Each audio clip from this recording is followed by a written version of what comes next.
Cantabria ha sufrido muchas mutilaciones en su historia. Entre los siglos XV y XVIII, prácticamente los historiadores basquistas con la escuela de Nebrija se unieron para que el nombre de Cantabria desapareciera de toda referencia en las guerras contra Roma. Gracias al padre Flórez se superó aquella mutilación sobre la verdadera historia de nuestra comunidad.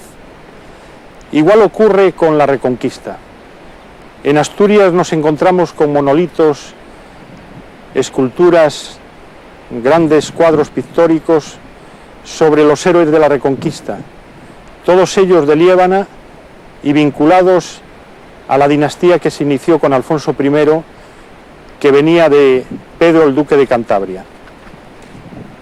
En nuestra región solo contamos con un monumento, con un pequeño monolito que recuerda un hecho trascendental de la Reconquista. De aquí, de estas riscosas montañas, salió Pelayo para la batalla de Covadonga. En Covadonga, numerosos efectivos de los árabes superaron los picos para adentrarse en la Liébana. Y aquí, en los llanos, muy cerca de Cosgaya, la antigua Causegadia, se produjo el gran hecho guerrero del Monte de Subiedes,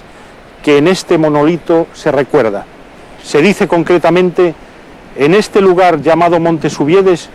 culminó la batalla llamada de Covadonga. De eso vamos a hablar a continuación. Vamos a profundizar en los inicios de la Reconquista en el territorio libanense, en esta vieja Liébana, en esta tierra universal. Vamos a conocer el verdadero origen de Pelayo y vamos a desvelar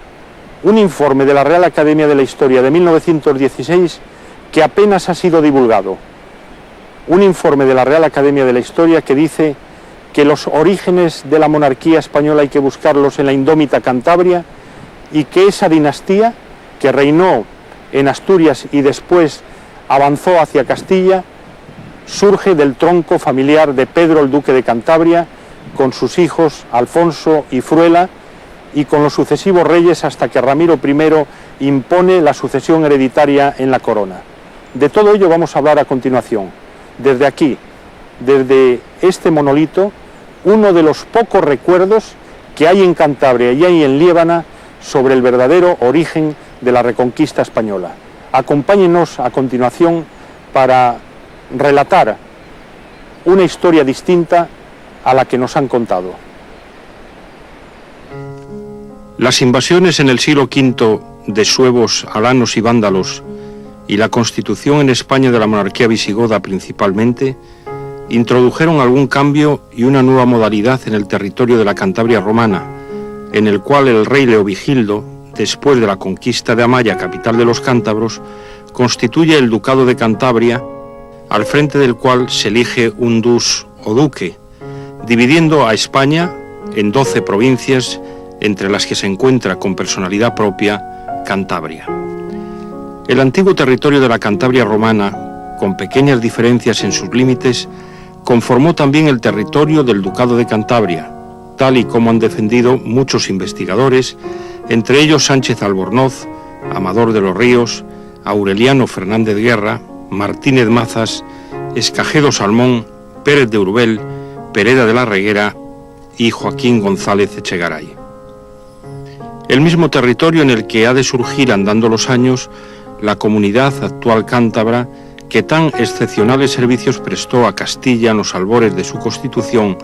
y durante la lucha secular contra el poder de los musulmanes, cuyo levantamiento comenzó en las tierras cántabras de la Liébana. 7 siglos aproximadamente después de las guerras cántabras contra Roma, que forman parte inseparable del carácter y valor del concepto de independencia que históricamente ejerció el pueblo cántabro, se creaba en plena España visigótica el Ducado de Cantabria. De ello nos da noticias la crónica albeldense al referirse a Alfonso I en los siguientes términos: Iste Petri Cantabriae Ducis Filius fuit, es decir, junto a la figura se cita el título de Duque de Cantabria que atestigua la territorialidad de su ducado, que según el historiador Tomás Maza Solano era más o menos la misma que el de la Cantabria romana. Será por tanto el Ducado de Cantabria, desde su reducido territorio libanense y ante la presión árabe, el origen de la Reconquista, que significará además la puesta en pie del primer reino cristiano en esa hora crítica para España que representa la invasión árabe. Una dinastía que surge del tronco familiar del duque Pedro de Cantabria y sus hijos Alfonso y Fruela, que forjaron a la sombra de los picos de Europa la ascendencia de una casa real de la que hoy es titular el rey don Juan Carlos y que ya supera los 1200 años. El nacimiento en territorio cántabro del primer reino cristiano no ha tenido en los historiadores un interés especial, aun cuando la Real Academia de la Historia, en un informe que data de 1916, dejara probado que la monarquía nació en la indómita Cantabria. Este es un hecho que se reconoce en la propia Asturias, pero que apenas ha tenido eco en los estudios historiográficos sobre Cantabria. En efecto, con motivo de la publicación a principios del siglo XX de la obra sobre Alfonso III el Magno, escrita por el historiador asturiano Armando Cotarello Valledoro,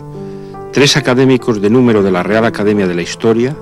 Gabriel Maura Gamazo, José Ramón Mélida y Manuel Pérez Villamil,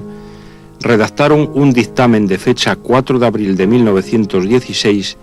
que respalda 2 de las conclusiones que el historiador Cotarello argumenta en su obra. Los orígenes de esta nueva dinastía deben buscarse en la indómita Cantabria, y el verdadero tronco de los antiguos monarcas de la Reconquista fue Pedro, duque de Cantabria. Un dictamen de la Real Academia de la Historia, desconocido o conscientemente ignorado en los estudios históricos sobre Cantabria, que fue aportado por primera vez en la obra El Ducado de Cantabria, origen de un reino. Una ocultación que resulta sorprendente cuando dicho dictamen de la Real Academia de la Historia ratifica las tesis de la investigación de Cotarello que tanta trascendencia tiene para nuestra proyección histórica, que el verdadero tronco de los antiguos monarcas de la Reconquista fue Pedro, duque de Cantabria, y que los orígenes de esta dinastía están en la indómita Cantabria. Así lo entendieron también muy célebres historiadores como Ambrosio de Morales en su Crónica General, Francisco de Sota en su Crónica de los Príncipes de Asturias y de Cantabria, y el historiador Trelles en Asturias Ilustrada, o más recientemente la catedrática Isabel Torrente en el 2º volumen de la Historia de Asturias, que afirma: el triunfo de Ramiro I en su empeño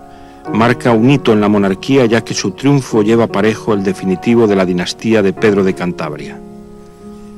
Es necesario reiterar que Ramiro I, hijo del rey Bermudo I, era bisnieto del duque Pedro de Cantabria.